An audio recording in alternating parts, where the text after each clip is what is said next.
Hello everyone, आज हम discuss करेंगे how the third subatomic particle that is neutron was discovered.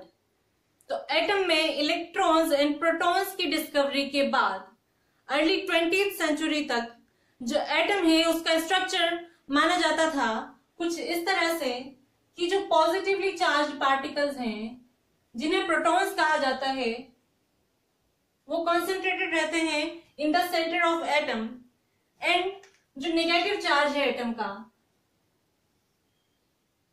मतलब electrons वो इस सेंटर के अराउंड रिवॉल्व करते हैं इस तरह से। But the scientists still were confused about the structure of atom because उस टाइम तक ये डिस्कवरी हो चुकी थी कि जो लाइक चार्जेस होते हैं वो एक दूसरे को रिपेल करते हैं। मतलब दो एक जैसे चार्जेस पॉजिटिव चार्जेस के बीच में क्या होगा, रिपल्शन होगा। लेकिन ये जो स्ट्रक्चर है एटम का इसमें क्या है, इसमें जो पॉजिटिवली चार्ज प्रोटॉन्स हैं वो क्या कर रहे हैं, इसके एटम के सेंटर में प्रेजेंट हैं। दैट मीन्स उसमें कुछ और भी पार्टिकल्स हैं जो इन प्रोटॉन्स को इसके सेंटर में बाइंड करके रखते हैं। तो यहां से साइंटिस्ट को आइडिया आया कि एटम में इलेक्ट्रॉन्स एंड प्रोटॉन्स के अलावा भी कोई तीसरा पार्टिकल प्रेजेंट होता है। और भी क्लूज थे कुछ जो ये इंडिकेट करते हैं कि एटम में इलेक्ट्रॉन्स एंड प्रोटॉन्स के अलावा थर्ड पार्टिकल प्रेजेंट होता है। तो सेकेंड क्लू क्या था जिससे ये पता लगा कि एटम में न्यूट्रॉन्स प्रेजेंट होते हैं, वो ये था कि जब साइंटिस्ट ने हीलियम एटम जो होता है उसके वेट को हाइड्रोजन एटम के वेट से कंपेयर किया तो क्या देखा कि हीलियम एटम जो है, हम ये जानते हैं कि हीलियम एटम में क्या होते हैं, 2 प्रोटॉन्स प्रेजेंट होते हैं, एंड हाइड्रोजन एटम में 1 प्रोटॉन प्रेजेंट होता है। तो जब हीलियम के एटम में 2 प्रोटॉन्स है, हाइड्रोजन के एटम में 1 प्रोटॉन है, तो हीलियम एटम का वेट जो होगा है वो 2 हाइड्रोजन एटम के वेट के बराबर होना चाहिए, क्योंकि 2 हाइड्रोजन मतलब 2 प्रोटॉन्स। लेकिन जब वेट कंपेयर किया गया तो हाइड्रोजन के 2 एटम्स की जगह जो हीलियम के एक एटम का मास था वो इक्वल था हाइड्रोजन के 4 एटम के बराबर, मतलब 4 प्रोटॉन्स के बराबर हीलियम एटम का मास था। और भी क्लूज ये थे कि जो एटम्स होते हैं like lithium, beryllium and boron, इनमें जो नंबर ऑफ प्रोटॉन्स हैं वो तो क्या होते हैं 3, 4 एंड 5, बट इनके जो एटॉमिक मासेस हैं वो क्या होते हैं 7, 9 एंड 11 रेस्पेक्टिवली। मतलब प्रोटॉन्स तो जो है उनके नंबर हैं 3, 4, 5, लेकिन इनके मास जो है वो इनसे बहुत ज्यादा हैं। और इलेक्ट्रॉन जो होते हैं हम जानते हैं उनका मास क्या होता है, नेग्लिजिबल होता है, बहुत ही कम मास उनका होता है। तो ये जो मास है ये इन एटम्स में कहां से आया, दैट मीन्स एटम्स में इलेक्ट्रॉन्स एंड प्रोटॉन्स के अलावा भी कोई और पार्टिकल्स प्रेजेंट हैं जिनकी वजह से इनका मास जो है वो नंबर ऑफ प्रोटॉन्स के मास से ज्यादा है। तो यहीं से जो साइंटिस्ट थे उन्होंने एक्सपेरिमेंट शुरू करे एटम में थर्ड सबएटॉमिक पार्टिकल की डिस्कवरी के लिए। एंड इन 1932 एक साइंटिस्ट थे जेम्स शेडविक, उन्होंने एक एक्सपेरिमेंट किया जिससे न्यूट्रॉन की डिस्कवरी हुई। तो फर्स्ट पॉइंट क्या होता है,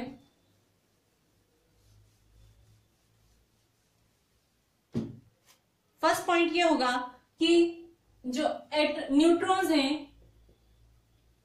दे वर डिस्कवर्ड बाय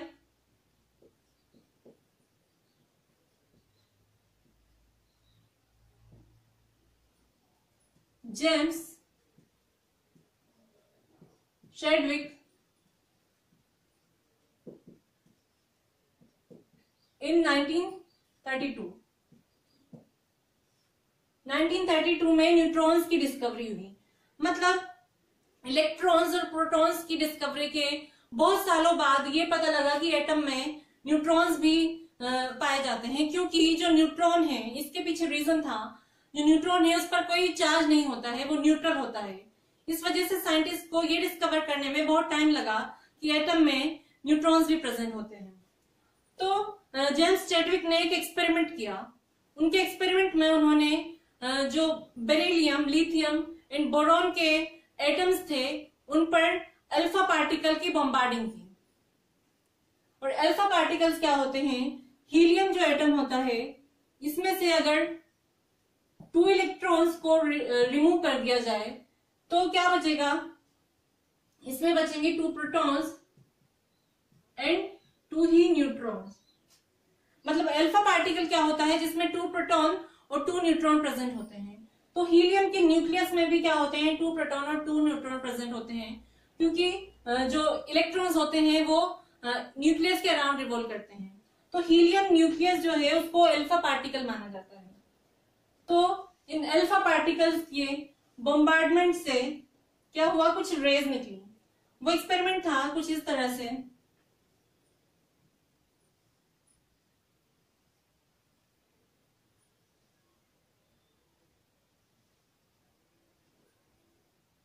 ये है अल्फा पार्टिकल्स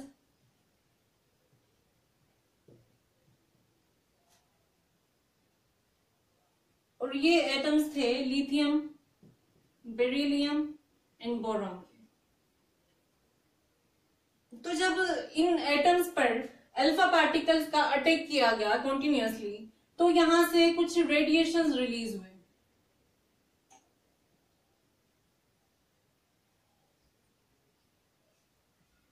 मतलब कुछ रेज निकली।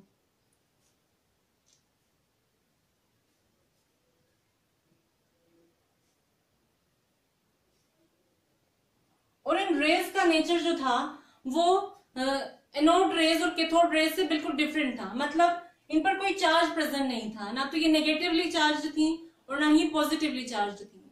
तो इनको एग्जामिन करने के लिए क्या किया गया? यहाँ पर जो रेडिएशन निकल रही थी इनके रास्ते में एक पैराफिन जो होती है उसकी शीट रख दी गई। पैराफिन क्या होता है? वैक्स होता है जो कैंडल बनाने में यूज होता है। तो उस वैक्स की एक शीट इनके रास्ते में रख दी गई। तो इन ऐसा करने के बाद चैडविक ने क्या ऑब्जर्व किया? ही ऑब्जर्व दैट यहां से प्रोटॉन्स रिलीज हो रहे थे।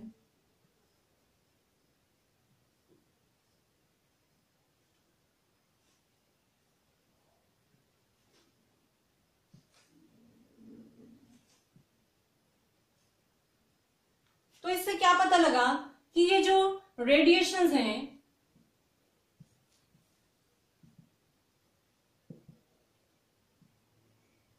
जो कि अल्फा पार्टिकल की बॉम्बार्डिंग से लिथियम, बेरिलियम एंड बोरॉन के एटम्स में से रिलीज हो रही हैं, इन रेज में कुछ पार्टिकल्स इतने हेवी प्रेजेंट हैं जो कि इस पैराफिन में से प्रोटॉन्स को रिप्लेस कर रहे हैं। मतलब जैसा कि पूल गेम जो होता है, बिलियर्ड्स या बिलियर्ड गेम में क्या होता है? स्टिक से बॉल को क्या करते हैं? हिट करते हैं। तो बॉल को हिट करने पर जो बॉल्स होती हैं वो एक दूसरे को स्ट्राइक करती हैं और उनमें क्या होता है? कॉलिजन से वो एक दूसरे से दूर जाती हैं। इसी तरह से क्या हुआ? जब यहाँ अल्फा पार्टिकल की बॉम्बार्डिंग की गई तो इनके अटैक से यहाँ लिथियम, बेरिलियम एंड बोरॉन के एटम्स में से कुछ रेज निकली और वो जो रेज थी उनकी स्पीड क्या थी? बहुत हाई थी।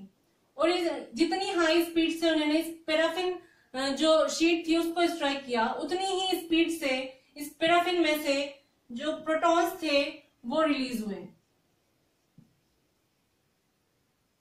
इसका क्या मतलब है कि ये जो रेज हैं इनमें जो कुछ पार्टिकल इतने हेवी प्रेजेंट हैं जिनका मास जो है वो प्रोटॉन्स के मास के बराबर है और साइज भी उनका जो है वो प्रोटॉन के साइज के इक्वल है। तभी तो वो यहाँ से प्रोटॉन्स को क्या कर रहे हैं? रिप्लेस कर रहे हैं। और यहीं से थर्ड सब एटॉमिक पार्टिकल की डिस्कवरी हुई और जिनको नाम दिया गया neutron. Because it sounds like neutral, क्योंकि इन पर कोई चार्ज नहीं होता है इसलिए इनको कहा गया neutrons. So we can define neutron as neutron is a sub atomic particle which has no charge and has mass equal to the mass of a proton। और प्रोटॉन पर कितना मास होता है? 1 यूनिफाइड मास। तो न्यूट्रॉन की क्या प्रॉपर्टी हो गई, सबसे पहले इसके लिए सिंबल जो है वो क्या यूज करते हैं, स्मॉल एन। स्मॉल एन से न्यूट्रॉन्स को डिनोट किया जाता है और इनके जो मास होता है वो इक्वल होता है 1u के, क्योंकि प्रोटॉन का जो मास होता है वो भी कितना होता है 1u, और न्यूट्रॉन का मास भी कितना है प्रोटॉन के मास के इक्वल, और इसकी वैल्यू होती है 1.67 into 10⁻⁻24 gram. And next property क्या है, चार्ज जो है न्यूट्रॉन पर क्या है, न्यूट्रल है, तो इस पर क्या होगा, नो चार्ज या फिर zero. Neutron has no charge. So that is how neutrons were discovered.